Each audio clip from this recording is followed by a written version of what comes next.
What's up, guys? The market bounced. I'm getting a bit bearish. I think that the market might be getting a bit of a pullback soon. I don't think this strength really continues. The vast majority of our portfolio is long. Congratulations, but I think the market gets a bit of a pullback in the next couple of days. All right. But once again, what do we know here? We know that every single dip is a good buying opportunity. That's what I expect should be happening soon. Okay. In today's video, I'm going to basically explain a couple of the reasons why I think we should be getting a bit of a pullback. The overnight futures last night was also like a precursor of potential weakness. Okay. So let's go ahead and talk about that. We're going to take a look at the large tech stocks, the SP500, the NASDAQ, the Russell, the VIX, and the crypto market. All right, so without further ado, let's get started with the video. All right, so first and foremost, let's go ahead and take a look at the VIX. The VIX is very, very important to look at because why? It has an inverse relationship to the market.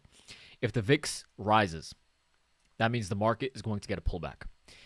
The reason why I'm starting the video off with the VIX is because this is probably one of the most bearish sort of aspects of the market as a whole. The VIX is coming back down to a very, very major level of support here at the $17 level. As the VIX is at support, what occurs when things are at support? They bounce, right? So if the VIX bounces, the market should be getting a bit of a pullback, okay? So that is the foremost thing that I wanted to talk about in today's video. The next main bullish aspects of the market so far right now is the crypto market. Okay, so this is a daily time frame of Bitcoin,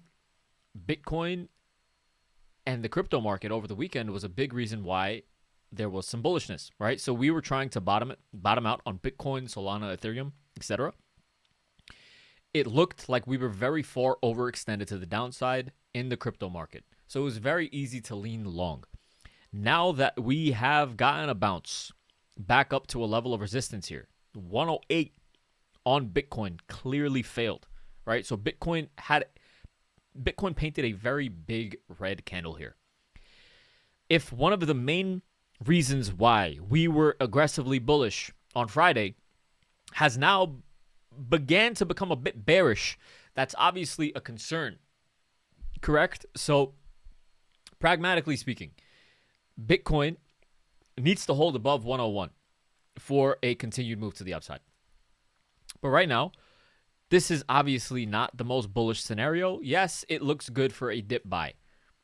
But immediately, it's not as if this was a huge green candle. Okay, so obviously, because it's not a huge green candle, it begs the question of neutral to bearish momentum. Okay, this big red candle is not like, oh, wow, bulls are strong. Wow, it looks really, really good, very strong. It doesn't, okay?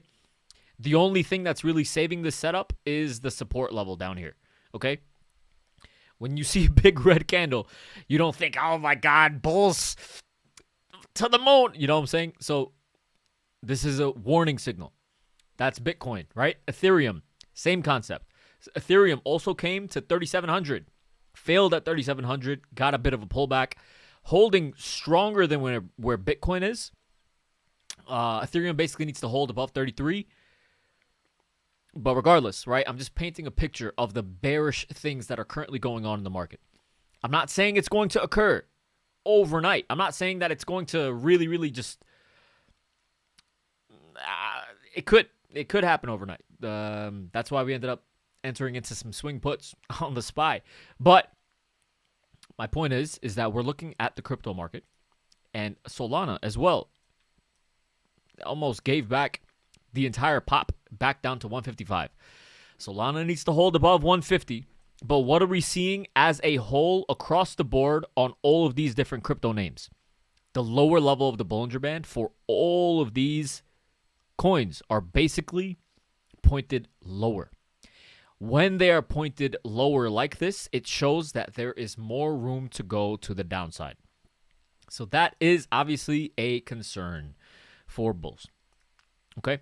So by all means, every dip is going to be a good buying opportunity.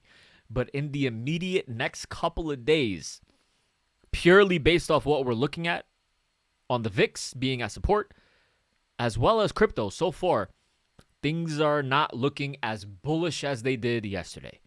Simple. Okay? That's simply all I'm mentioning for now. Next, we're going to take a look at the large tech stocks, the ETFs as well, to really put everything together to get a better understanding of where securities want to go. Because cool, we're seeing where the crypto market wants to go. We're seeing where volatility wants to go. But sometimes that doesn't always matter because the securities, the trillion-dollar companies, hold more weight. So let's go ahead and first take a look at Apple. All right, so this is a daily time frame of Apple. I am going to buy the dip. I'm very, very, very bullish on Apple. Okay? No ifs, ands, or buts. Apple was one of the main reasons why we were bullish on Friday because we were consolidating at support. When the rest of the stocks were drifting lower and showing weakness, Apple was holding its own. Google was also holding its own, right?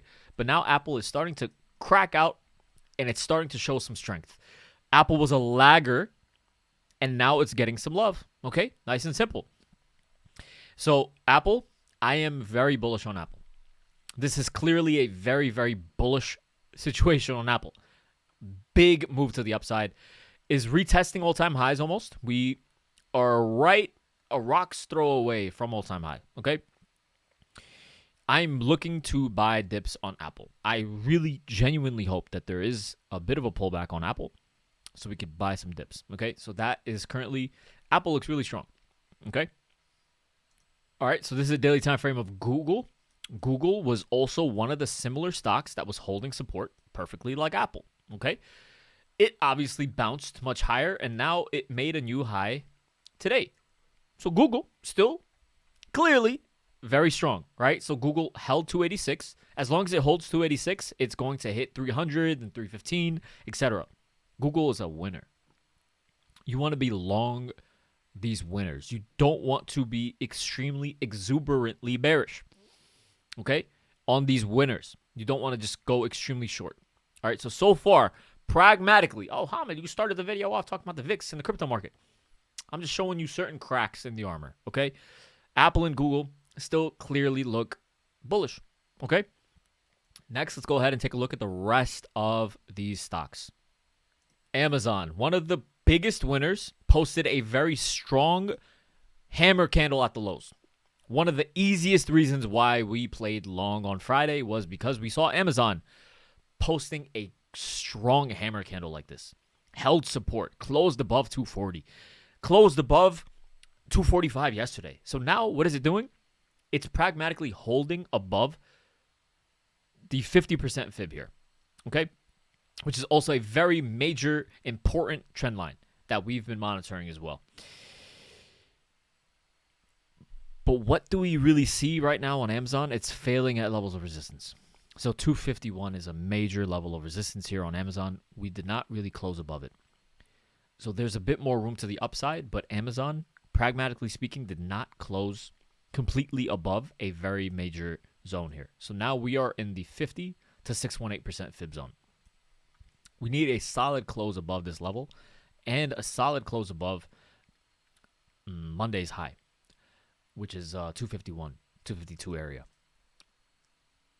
If we don't get that, right, is going long here right now on Amazon an amazing opportunity? No, because we are at a very important fib level. This is where people would want to start entering short, pragmatically speaking, okay? So on Amazon, be very wary. It does not look as bullish. Immediately, it does not look as bullish as Google or Apple. Tesla is another winner. It's been a winner, right? But pragmatically speaking now, what did we see out of Tesla?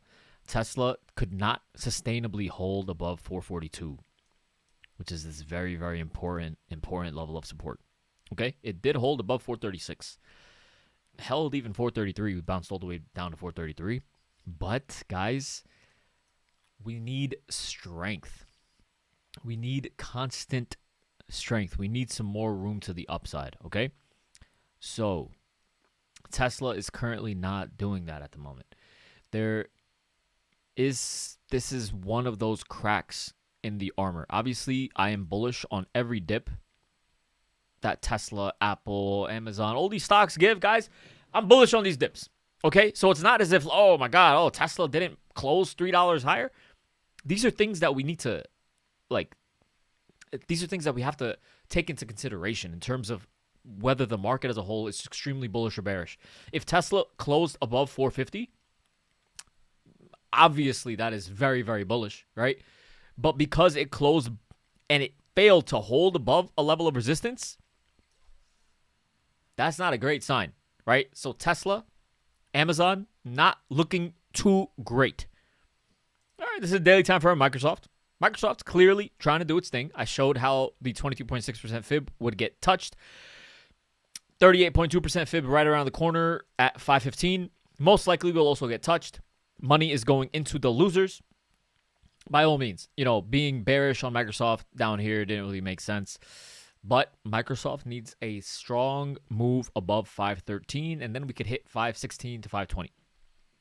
Not really much else to talk about here. But if Microsoft doesn't get some strength soon, because it's one of the losers, it's not going to end up showing as much strength. All right. So that is something that you have to take into consideration in terms of Microsoft as well. So please, trying to be bearish and everything doesn't really make sense. But also, you want to be bullish. Okay. Keep that in mind. All right, guys, this is a daily time frame of Meta. What are we seeing here? What is the pattern that we're seeing across the board on a couple of these stocks? Tesla closed above levels of resistance yesterday, failed to close above today. Meta closed above resistance yesterday, failed to close above today. Is that extremely bullish? No, it means that there could be a bit more of a pullback, okay? And we're bullish on pullbacks. Once again, I'm not saying that, the bear market has begun. I'm saying that pragmatically, as a whole, Meta is also showing a bit of cracks in the armor. We just looked at the crypto market, showing some cracks in the armor. The VIX at support. So I'm just trying to explain to you guys my thought process of how things can end up going, okay? We're still holding above 614. We're still holding above 614. By all means, that is still very, very important, okay? But the fact that we are closing below resistance is not the best sign for bulls. Obviously, you want to just see a continued rally up, okay? So, just keep that in mind. Meta, just such a beautiful opportunity to have gone long, but we're not getting the push to the upside that, bulls really, really want right now. So just keep that in mind. It's very, very important to take that into consideration as well. Netflix, daily time frame of Netflix. Guys, the weather is warm. People get pregnant in this weather. You know what I'm saying? So what is a good facilitator of that? Netflix. You need something to watch while, to set the mood. People don't want to feel like they're being used, right? They want to be wined and dined and taken care. Oh yeah, wow. Oh wow, you want to watch Netflix? Okay, cool. Not everyone just wants to go straight in. Okay, so Netflix, it was trying to facilitate some sort of a move. You know what I mean? It was chopping around at support, and now it's rallying. So Netflix, one of the losers, right? No one cares about Netflix when the weather is warm. Right? People did, whatever. I'm just talking to talk right now. But pragmatically speaking, okay, let's get serious. All right, pragmatically speaking, Netflix was holding support. A loser that is now getting some love. Okay, Microsoft, Netflix, Apple, losers that were getting some love are now getting some love. Okay, Netflix, if we get a close above 1150, then that's great. It's going to rally. All right, I've been bullish on Netflix all down here because once again, you want to be bullish into support. And while the momentum is bearish like this, you don't really want to be extremely... when the momentum is bullish, into the first instance of where people would start going short, it's risky. It's risky to start going long up here on Netflix. By all means, I'm bullish on Netflix, but I would rather look for a pullback to go long. Keep that in mind, okay? So that's that. Netflix looks pretty good. Microsoft looks pretty good. Netflix doesn't really move the needle itself in the market, right? But as a whole, right, pragmatically speaking, Apple, Google, Netflix, and Microsoft all look pretty decent. So far, we've seen Amazon, Tesla, and Meta not look that decent. So it's a bit of like a half and half situation, all right? 60-something% situation. I'm not sure if they make 60-something% milk. They make half and half, though. So Netflix, still looking pretty bullish, okay? All right, so now this is a daily time frame of the S&P 500 futures. Where are we? Where did we close today? And now where are we currently showing resistance? At the 618% fib right here. I personally I'm not as bullish. It's just, this is just too good of a shorting opportunity. That's the issue. Like, even if we drift into this zone here, between the 618 and the 786% fib, it's just too good of a shorting opportunity. Okay, like similar concept over here, right? When we had the Trump, the tariff news, right? We came back down to the 786% fib over here between the 786 and 618. We got a nice proper pullback. Okay, similar situation that I think could end up happening over here. That's why you had to take some puts. All right, overall, look, we're bullish. We're buying dips. We caught this whole dip over here. We're playing the dip. But I think we should get a bit of a pullback. All right, so that's the futures, right? When you look at the SPY, what is the SPY doing? We're still closing below. What is that major level that we needed to break above? 683. Where did we close today on the dot? Look at the top of the chart here. Look at the top of the chart here. What does this price say? 683. We closed at 683 on the cent. We needed to close above it. So these mother lovers, they know exactly what levels and everything need to hold. And it held perfectly as resistance. So just keep that in mind. This is the S&P. We closed below a major level of support. Keep that in mind. When we're looking at the NASDAQ. This is a chart of the QQQ. Let's take a look at the NASDAQ chart real quick. Where are we closing at the moment on the NASDAQ? We're holding below the 618% fib as well. So even then, right? Even if we come into the 618 and the 786% fib, the same concept still applies. It's just such a good opportunity to go short that the risk reward to the downside for the short term is there. Okay? So it's there. It's there, man. Just keep that in mind. It's really there, honestly, guys. So just keep that in mind. I really want people to just not have a huge bias in the market. Just keep that in mind, okay? Like, this is that on the futures, right? But when you're looking at it on the QQQ itself, we need to still close above this trend line to really reclaim bullishness. And it really needs to close above 627. So we're still trading below 627. We closed red today on the NASDAQ as a whole. It's normal, right? But as long as I could be wrong. So I want to give you guys the other thought process as well. I could be wrong. As long as the NASDAQ holds 616, by all means, we're going to continue rallying. But if 616 fails, then it's over. We should end up dipping back down to 610. So my point is the risk reward to the downside is much more prevalent currently than there is upside potential. So just keep that in mind. It's better to trade the market where what the market gives. The IWM also traded and closed below 246, so we could not reclaim above resistance on 246. So Amazon, Tesla, Meta, these stocks were not showing that much strength. The NASDAQ closed red. The crypto market is red. The VIX is at support. So a lot of these things are pointed to a bit of a lower move in the next coming days. I could be wrong. It is what it is. But we entered into some SPY puts. Oh, well.